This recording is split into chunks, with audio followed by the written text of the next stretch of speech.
Hello everyone, I am Praveen Kaur, member of Group 8, and the other members are Manpreet, Navjot, Nishi, and Priyanka. We are the creators of this presentation. Topic leaders' role in creating vision and cultural strategies.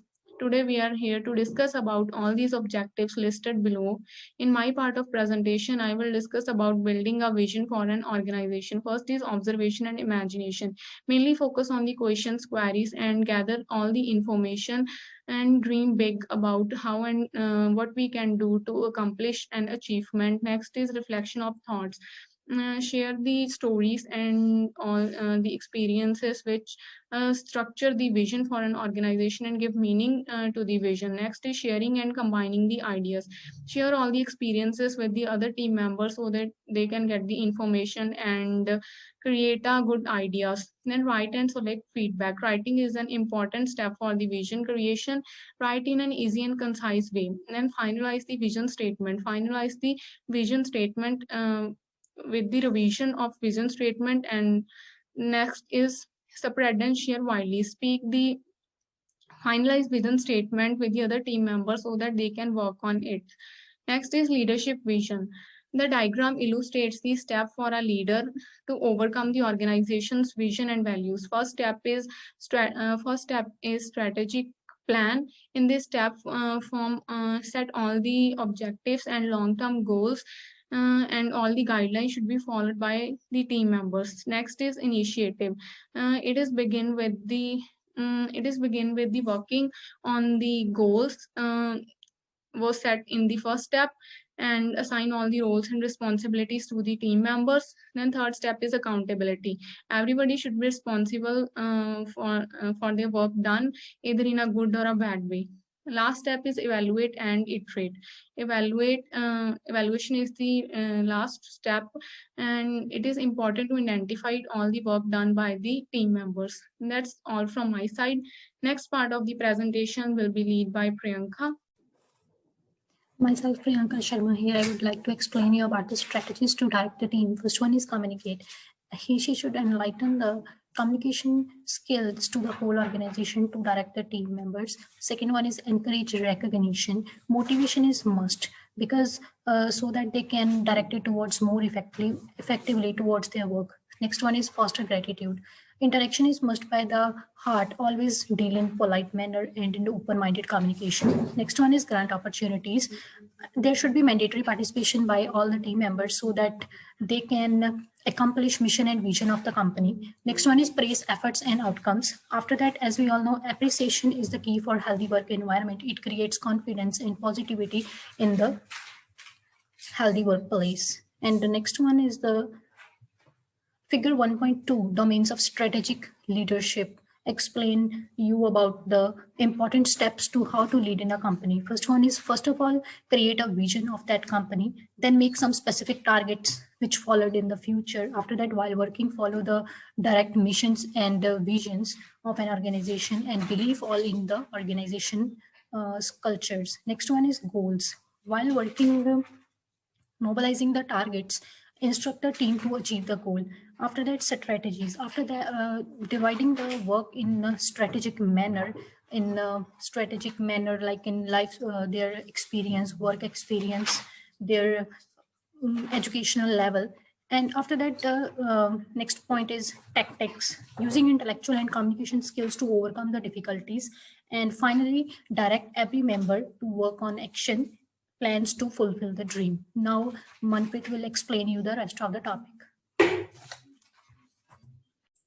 Hello everyone, I am Manpreet Kaur. Today I am going to discuss about the component of culture. First is the ceremony. It is a planned activities that make the special events organized to administer the company values and maintain employees' relationship. Ceremony often include the presentation about to the hardworking employees. It also create an emotional bond between employees and the organization. Second is the narration. A story often based on an event that actually happened. It often includes some combination of truth and the fiction. It also provides clue to the employees what type of behavior is accepted and celebratory, as well as the sort of action that will not be tolerated. Employee also learn to accept the culture of different individuals, accumulate them together. Third is the specialized language. Language can shape and influence the organization values and beliefs.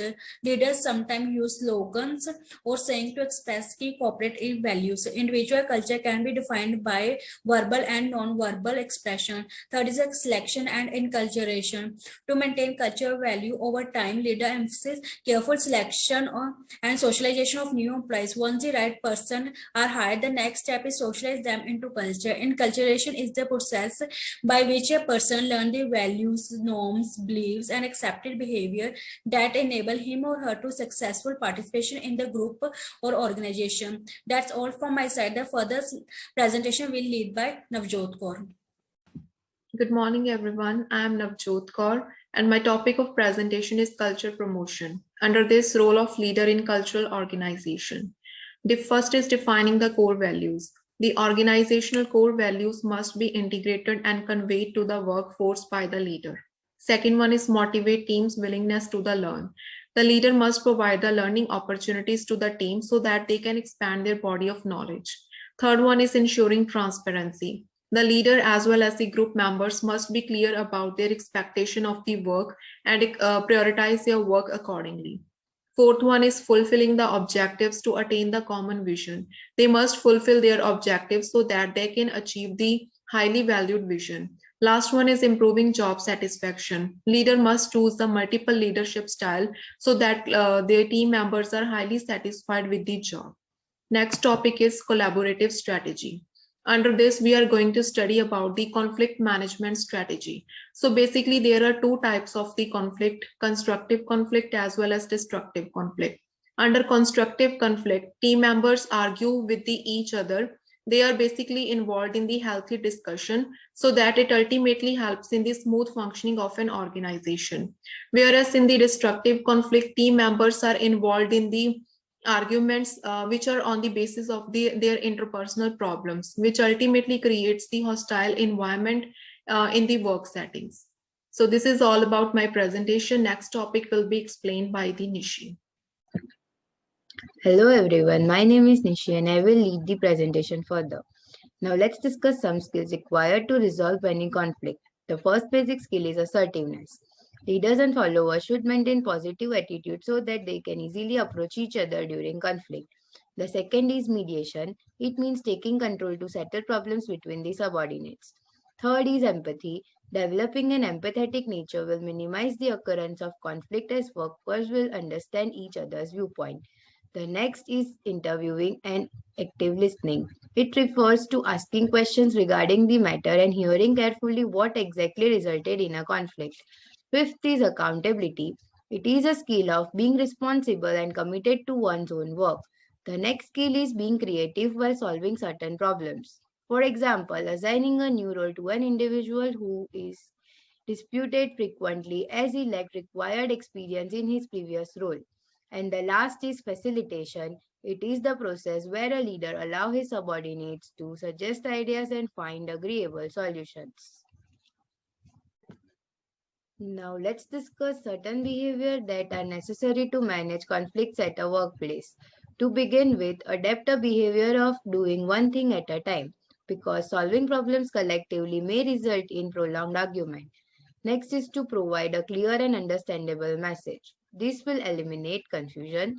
It is followed by active listening, paying attention to employees' opinion as it will significantly help in finding solutions. Next is to adapt a self-restraint behavior, which simply means to avoid speaking irrelevant things out of anger. Next behavior is agree to disagree. Learn to accept that certain issues can't be solved. In such cases, try other ways to solve conflict. Here, one can use the skill of creative problem solving mentioned in the previous slide. And lastly, adapt a behavior of win-win relationship. Think about achieving organization's goals and act accordingly rather than arguing for one's own sake and being in a conflict. Well, this brings us to an end. Thank you everyone for being a lovely audience.